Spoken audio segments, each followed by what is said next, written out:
네, 안녕하십니까. 기업 분석과 자소서 문화 원스톱 솔루션 제공 준호플로의 KCC 건설 자기소개서 문화 분석을 시작합니다. 네, 준호플로의 다재민입니다. 취업의 지름길로 안내드리겠습니다. 취업은 빨리 되어야 합니다. 빨리 되려면 방향성을 잡아야 합니다. 방향성은 수많은 시행착오를 겪어보고 된 사람이 잘 알고 있습니다. 누구나 할 수 있는 말로 현혹하는 단편적인 취업과 난무하는 현실 바로잡고 싶습니다. 예, 강의고 합격되고 안 되고는 종이 한 장 차이다. 시작하겠습니다. 자, KCC 건설 자기소개서 문화 분석입니다. 제 강의 특성상 또 이제 순위를 매겨야 되는데, 예, 이거는 저희 블로그 방문자님이 이제 요청을 해주셔서 좀 오래 기다리셨죠? 예, 좀 더 상세히 해드리겠습니다. 어, 일단은 지금 뽑는 인원이 정기란 전산. 딱 보이네요. 어떤 인력을 뽑는지. MS SQL 오라클. 예, 이거는 이제 운영 인력을 뽑으려고 하는 건데, 예, 개발 운영 인력입니다. 예, 자, 뭐 공대다 보니까 이제 IT 그 토익 점수는 그렇게 높게 안 하고요. 예, 그래도 막점도 어느 정도 3점 초반만 되면 될 것 같네요. 딱 보니까. 음, 예, 프로그래밍, 예, 뭐 이제 일단은 이 회사 그 대부분의 그 자바로 돼 있을 겁니다. 자바 아니면 C 뿔뿔일 텐데 뭐 이게 오픈 플랫폼이다 보니까 아마 자바로 많이 돼 있을 것 같고요. 예, 그거에 따른 이제 프로그래밍 이제 능력을 보여주면 될 것 같습니다. 예, 일단 근데 전기 시공 쪽은 또 포함돼서 제가 설명을 드릴게요. 자, 여기서 이제 순서를 좀 바로 정하겠습니다. 음, 이 성장 과정 그리고 준비해온 과정 이게 NCS 기반의 직무죠. 가장 자랑스러운 성취 그 과정 이거 걸러내기네요. 걸러내기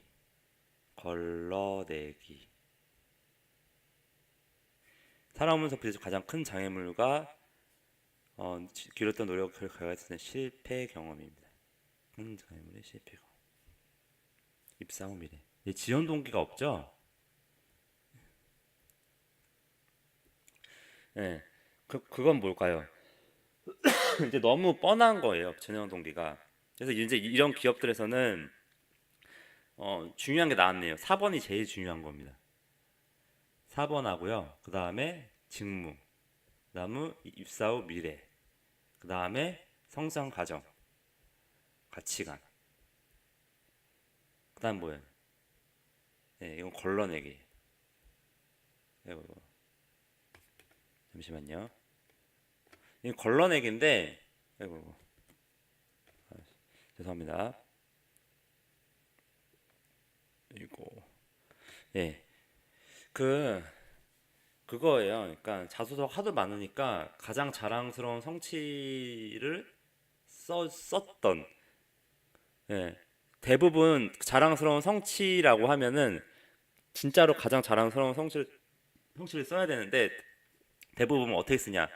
회사의 인재상을 보고 그리고 회사가 보고 회사가 좋아할 만한 성취를 씁니다. 뭐 직무 관련돼라든지 뭐 자기 전공 관련된 성취를 쓰는 거죠. 절대로 안 됩니다. 진짜로 내가 생각하는 자기 인생에서 가장 자랑스러운 성취를 쓰는데 와닿아야 되는 겁니다. 여기서 내가 IT 지원자고 전기 시공 지원자라고 해서 정말로 그 전공 관련되는 걸 쓰잖아요. 전공 관련된 건 여기 쓰는 거예요. 딱 말했잖아요. 입사 후 네가 준비를 뭐 했느냐. 예. 전공 관련된 거는 여기다 쓰는 거고요. 여기는 진짜 내가 인생 살아가면서 내가 면접을 보러 갈 건데, 어? 내가 가장 자랑스러운 성취가 있을 거예요. 뭐, A4를 봐서 학점은 그때 4.5를 받았다든지, 아니면 어떤 공모전에서 내가 진짜 열정적으로 어떤 부분을 해서 받았다든지, 아니면 어떤 중요한 PPT 발표가 있었는데 그걸 했다라든지, 그런 나의 좀 큰 성취를 쓰는 거예요. 가장 잘하는. 근데 엄청나게 대단할 필요는 없습니다. 근데 회사의 인재상이나 자기 전공에 맞는 성취를 썼다? 바로 탈락입니다. 누가 봐도 와닿지가 않기 때문이에요. 그러면 나는 전공 관련돼서 가장 큰 성취가 있는데 그거를 꼭 쓰고 싶다. 근데 그게 위에랑 겹친다? 그러면 쓰면 안 되고요. 만약에 여기에만 쓸 수 있는 내용이다. 근데 진짜 본인이 생각하기에 가장 자랑스러운 성취이다? 라고 하는 걸 써주세요. 회사 인재상이나 회사 관련된 것 절대 쓰지 마시고요. 왜냐면 이게 꼭 면접을 보러 가도 이제 이런 매력 없이 인재상이나 이제 자기 전공 관련된 걸 하면은 뽀록이 나서 그 자리에서 소통이 안 되기 때문에 제가 지금 이 말을 하는 겁니다. 그리고 자소서를 읽어보는 그 면접 그 서류 평가 기간에도 이게 걸러내기로 작용할 수가 있는 게 회사나 회사 인재상 관련된 거 들어가면 바로 나가리 던져버립니다. 왜냐? 이 지원자는 우리의 질문의 의도가 가장 자랑스러운 본인의 성취를 적는 건데 그게 자기소개서잖아요. 근데 회사가 원하는 우리가 좋아할 만한 걸 썼어. 그러면은 이 지원자 안 봐도 뻔하겠죠? 우리의 질문의 의도를 모르는 사람은 회사 들어와도 일을 잘 못할 거다. 왜냐? 우리가 바쁘고 이러기 때문에 뭔가 할 때마다 다 알려주진 않거든요, 상세하게. 그게 커뮤니케이션인 거예요. 이런 걸로 그런 걸 판단을 하는 겁니다. 아시겠나요? 자, 그래서 이제 3번이 걸러내기인데 그만큼 중요하다. 솔직하게 쓰면 된다. 뭔가 사례는 되게 중요하지 않다. 전공과 관련되지 않아도 된다. 걸러내기니까 이렇게 길게 말씀드린 거고요. 자, 그럼 가장 중요한 것부터 얘기를 해볼까요? 가장 큰 장애물. 한마디로 너 실패도 하고 실패를 두세 번 해도 어떤 생각으로 네가 극복을 하냐 이걸 써주면 됩니다. 왜냐? 이거는 임원 면접에서 대답을 할 수가 있는 거예요. 2차 면접에서 임원들이 이걸 보고 질문을 합니다. 너 진짜 이렇게 해서 이런 생각으로 극복을 했냐? 그래서 이 내용이 정말 충실하다면 그러면은 여기에 대한 정말 질문을 디테일하게 할 거예요. 너 진짜 이때 어떤 생각했냐? 왜냐? 대부분에 있는 의사결정권자들, 높은 자리에 있는 사람들은 이 사람이 엄청 압박이나 회사 들어가면 그런 게 많거든요. 실패 사례나 안 좋은 게 있을 때 그 상황에서 어떤 생각으로 어떻게 극복했냐를 되게 중요히 여깁니다. 그래서 4번이 가장 중요한 거예요. 왜냐? 제가 가이드하는 자기소개서는 1차만 되는 거를 가이드하지 않습니다. 저는 최종까지 되는 것만 방법을 알려드리는 거예요. 예. 실패를 어떻게 극복했냐. 근데 어떻게는 보다 나는 멘탈 강하다, 독종이다, 이런 사례가 들어가야 되는 거예요. 제 모토가 뭐라 그랬죠? 저는 최악의 상황에서도 되는 이유 한 가지를 찾는 사람입니다. 이런 것처럼 자기만의 실패를 극복하는 강한 멘탈로 극복하는 가치관을 하나 만들어내세요. 그거를 여기다가 주요 내용을 쓰고 그런 경험을 써주는 겁니다. 자, 그러면 자기소개 성장 과정. 예, 여기서 성장 과정에서도 이게 가치관이 들어가야 되는데 가치관은 아까 말했던 실패 사례를 여기다 썼다라고 하면 뭘 써야 될까요? 나 독종이고 빡세다를 써야 됩니다. 예. 이게 500자 정도 되는데 성격 및 장단점은 업무상의 장단점만 이제 100줄, 단점은 50줄 정도로 써주세요. 장점을 100줄, 100자. 예, 잘못 말씀드렸네요. 100자, 50자. 짧게 쓰세요. 그리고 성장 과정에서 자기가 가치관을 보여주는데 이 가치관은 뭐 자기 인생 모토라는 거죠. 뭐 그러니까 뭐 하나 키워드를 드리자면 난 혼자서도 잘 큰다. 회사는 이렇게 뭔가 알려주고 이런 거를 원하지 않습니다. 혼자서 알아서 주도적으로 찾는 사람은 되게 중요하게 여깁니다. 물론 때에 따라서는 가르치는 그 윗사람이 그런 걸 좋아하는 사람도 있는데 그건 사람 차이고요. 어쨌든 스스로 성장하는 사람을 되게 중요히 여깁니다. 그래서 이제 그런 걸 넣어도 되고요. 나만의 이제 가치관이 있다라면 적어주면 되는 겁니다. 자, 이제 입사 후 본인의 장래 포부가 이제 5번으로 들어갔는데, 어, 사실은 지금 제가 설명을 하다 보니까 지원 동기가 없잖아요. 마지막 필살기. 필살기가 사실 이렇게 중요도가 오는 게 필살기인 겁니다. 여러분 이해 안 되시죠? 어떻게든 이 자소서 안에는 마지막에 종이 한 장 차이를 만들어낼 나만의 이유를 만들어줘야 되는데 여기서는 이런 중요한 임원 면접에서 중요한 보는 키워드 4번, 2번도 있지만 그 안에서 이제 2번, 5번과 2번이 중요한 겁니다. 자, 입사 후 본인의 장래 포부라고 하면 입사 후 미래를 이제 그려보는 건데 이럴 때는 제가 이제 지원 동기 작성 자소서 작성 전 기본기 다지기라는 제 강의 편이 있는데요. 거기 보시면 알 수 있어요. 사장은 최종 의사결정권자는 돈을 벌어다 줘야 될 사람을 중요하게 여깁니다. 돈은 뭐다? 경영기획에서 단기, 중기, 장기로 전략이 있습니다. 회사는 KCC 건설 전략이 있을 겁니다. 이 인원 왜 뽑을까요? 뭔가 하려고 아니면 기존 사람이 나가서 뽑는 겁니다. 인원은 0명이잖아요. 뭔가 새로운 걸 시스템 구축한다든지 인력이 빠져서 하는 건데 이 두 가지 인력이 뭘까요? 영업 인력 아니죠? 그럼 뭐예요? 비용입니다. 비용.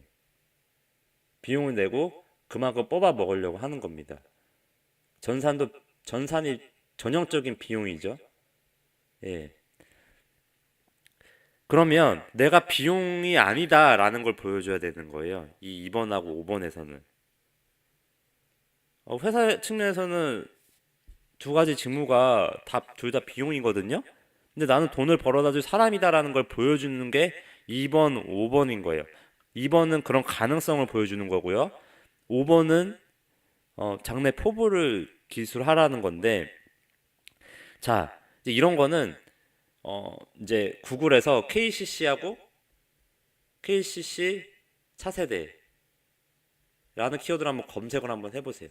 차세대나 앞으로 KCC가 수익을 뭘 내고 있느냐. 그럼 전자공시 가서 금융감독원 전자공시 가서 KCC의 그 정기 보고서나 반기 보고서 보세요. 거기 사업 내용에서 앞으로 뭘로 돈을 벌까 해보세요. 거기에 전기랑 IT 쪽에서의 찾아보세요. 예. 그러면 그 전략에 맞춰서 이 사장이 왜 우리 인력을 뽑으려고 하고 나의 전공에서 그런 거랑 돈을 벌려고 하는 거랑 연결을 시키는 겁니다. 그런 경험이나. 그게 이제 2번에 들어가야 되는 거고요. 그 입사업 일에는 내가 돈을 벌어다 줄 미래의 구체적인 청사진을 제시하는 겁니다. 그런 내용이 들어가야 되는데, 자, 제가 여기는 좀 장수가 모자라니까 다음 장에서 설명을 드릴게요. 아, 아니다. 이걸 좀 지울까요?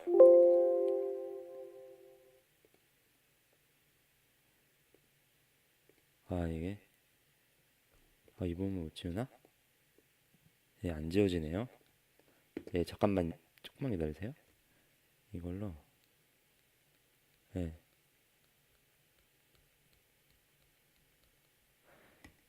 예, 잠깐만요.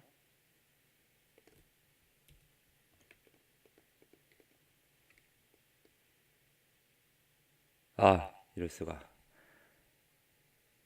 아, 예, 죄송합니다. 예, 안 되네요. 그러니까 제가 해드리고 싶은 말은 그거예요. 그러니까, IT에는 지금 네, 운영 SM, 이제 SI 개발, 프로젝트 인력이죠. 그리고 음, 이제 인프라 보안이 있습니다. 지금 이제 이거는 공고만 봤을 때는 뭘 뽑는 거냐? 운영입니다. 그럼 뭐냐? 운영을 뽑는다는 건 뭐다? 정말 건설 IT에 관심이 있느냐 이걸 보는 거예요. 자, 대부분 관심 있을까요? 없습니다. 그래서 조금만 관심 있는 것만 보여주면은 되는 거예요. 그래서 대부분 이제 이런 건설회사 IT 다니는 사람들, 뭐 금융이나 여러 가지 그런 특수성도 있지만, 여기만의 특수성을 좀 써주면 100% 붙습니다, 이분은. 예, 건설 IT에 대해 그 담당자한테 뭐가 중요한지 물어보세요. 그리고 이 전산 업무에서 가장 중요한 건 뭔지 아십니까? 전산 업무에서 가장 중요한 거는 그겁니다. 어, 무장애. 무장애보다 무오류. 이걸 내려면 뭐가 중요하다? 꼼꼼함. 예. 아까 그 업무상의 장단점에서 이런 거 써주는데 나는 어떤 걸 할 때 항상 두세 번은 한 번 더 확인을 하는 타입이다. 그리고 이 전산을 운영하는 사람들은 장애가 없고 어, 오류가 없어야 되는데 그러면 뭘 해야 된다? 업무 전체를 다 파악하고 있어야 돼. 그 로직에 대한 영향도 전체를 다 볼 줄 알아야 전체 데이터를 이해하고 있어야 된다. 그 데이터를 이해하는 건 뭐다? 건설업에 대한 이해인 겁니다.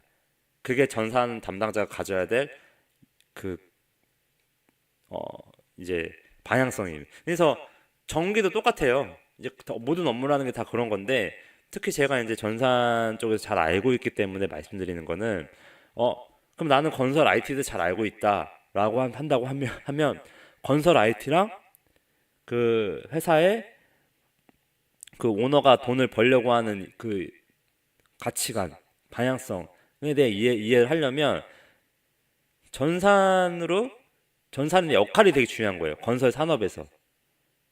예. 뭐 시스템 운영하는 것도 있지만 새로운 시스템을 통해서 건설 현장에서 이제 어떤 솔루션 제공한다든지 이제 이거는 오라클이나 MS SQL은 결국 DB 관리거든요. 그럼 결국에는 건설업 관련돼서 어떤 정보를 하고 있을까? KCC 건설에서 뭐 새로운 신규 아파트라든지 건물에 대한 정보를 해당 건물에 대한 데이터로 어떤 부분을 쌓고 있고 그런 걸로 어떤 거를 쿼리 조회해가지고 정보를 계속 산출한다든지 아니면 특정 쿼리를 계속 그 배치성으로 계속 수행을 시켜서 그 아파트에 대한 사고나 이런 거를 사전 방지하게끔 하는 그런 솔루션이 있다라든지 여러 가지가 있는데요. 자, 그런 식의 접근을 해야 되는 거예요. 그러니까 왜 이 인력을 뽑으려고 하는지 이제 비용이 아님임을 설명하려면 이 건설 IT에 대해 깊이 이해를 해야 된다.